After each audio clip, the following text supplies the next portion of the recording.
So today we're looking at Unit 8, Lesson 8, with our aim being able to convert between standard form and scientific notation. Think about it as to convert the following numbers in scientific notation into standard form. Let's remember that scientific notation is when I have a number a between 1 and 10 times 10 to a certain power b. So let's look. Our first example says to change 3.2 times 10 to the power of 3 into standard form. I know that I can rewrite my number a and that my exponent 3 tells me how many spaces I need to move over. How am I going to move my decimal to properly represent 10 to the third power? I can move my decimal space over 3 spaces so that my number is now 3,200. Look at number 2. I have 2.1 times 10 to the negative 2. So again, I can rewrite my number that we multiplied, so 2 times 1. And now I'm looking, I have a negative 2. I'm going to move my decimal over to the left 2 spaces so that my new number is 0.021. How are the digits of the coefficient affected by the exponent? So when I have the digits of the coefficient, that's talking about a. When I'm talking about the exponent, it's talking about b. So what happens with our exponent? In our first example, b is equal to 3. What happened to my number? The number got larger. In example 2, b is equal to negative 2. I have a negative exponent. In that case, my number got smaller.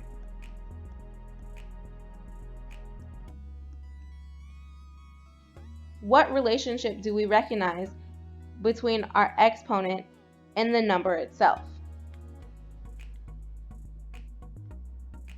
When b is positive, we get larger. When b is negative, we get smaller. What key point can I write to represent the relationship between the exponent and how the number is going to change? We can recognize that in scientific notation,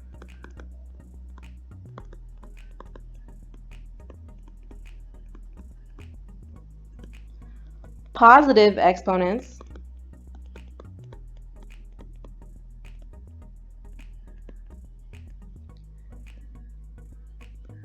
makes the number larger, while negative exponents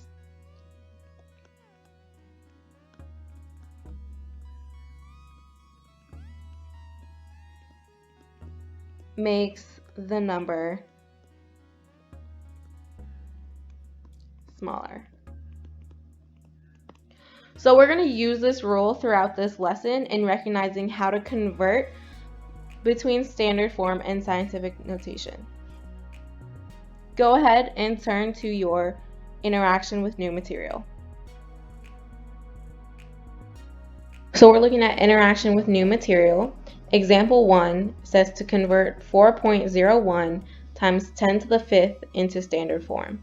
So let's first rewrite our number.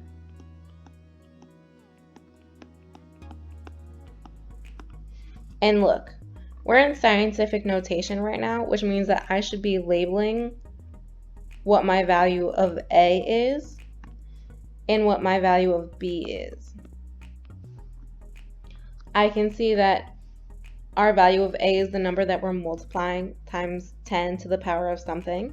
So a in this case is going to be 4.01. I know that b is equal to 5.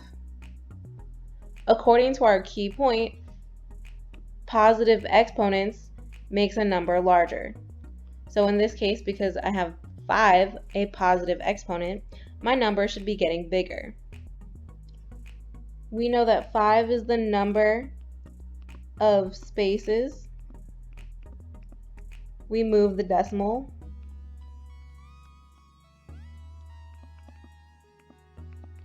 And I need to move my decimal over to make my number larger. So should I be moving to the left or to the right? To the right. I'm going to move 1, 2, 3, 4, 5 spaces over. And then when I have empty spaces, we can go ahead and fill that in with zeros. So right now I can rewrite my number as 401 with 3 zeros behind it. I can make it easier and write my comma, 401,000 as my answer. Now that we've gone through number 1 together, I want you to move to number 2 and see if we can do our problem on our own. Remember that our first step is to rewrite our number and find the values of a and b. When I'm writing my number, I know that I have 2.75 times 10 to the negative 10. My value of a is always going to be the number that's between 1 and 10 that we're multiplying. So in this case, 2.75. And my value of b is always going to be my exponent. So in this case, negative 10. Now that we know the two parts of our scientific notation, I can go ahead and determine how we will move our decimal.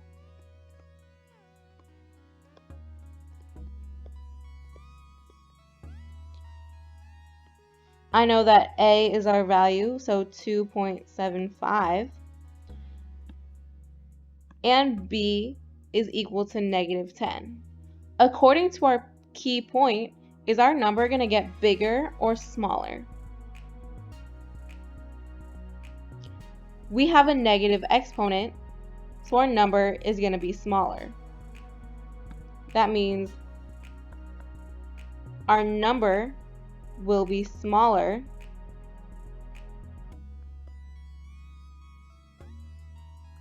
than 2.75. If I'm going to be smaller, in what direction should I move my decimal? To the left or to the right? Right now it's between our 2 and 7, and I need to move it to the left to become smaller. So I'm going to move it over 10 spaces.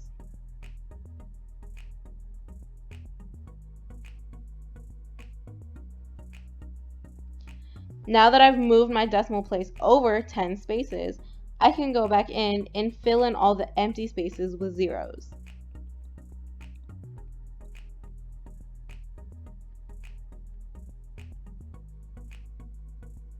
Making sure to put a 0 in front of my decimal place as well. Now that we've determined and we've moved our decimal, our final step can just be to rewrite the number in standard form.